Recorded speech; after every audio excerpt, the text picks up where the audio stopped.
Evropa igrala, pevala i krala. Mi smo vekove proveli po rovovima, na njihovim graničnim položajima, kao njihovi situari. I gde je sad ta Evropa? Jebo je Sveti Jeronim na nebu! Srbija danas ima 4 miliona duša, Austro-Ugarska 55 miliona.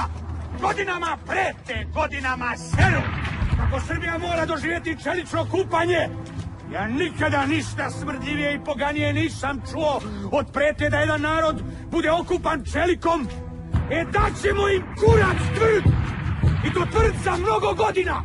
Ako pređu granicu i krenu prema našim selima, jebaćemo im šta? Majku, gospodine kapetan! Davilo! Da se obrestiti vas da puna položa i da mali neprijateljski udar! Ustaj! Kad ih odbijemo, oni ćemo ih sve do Beča, 5 kilometri do tog ustranog Beča!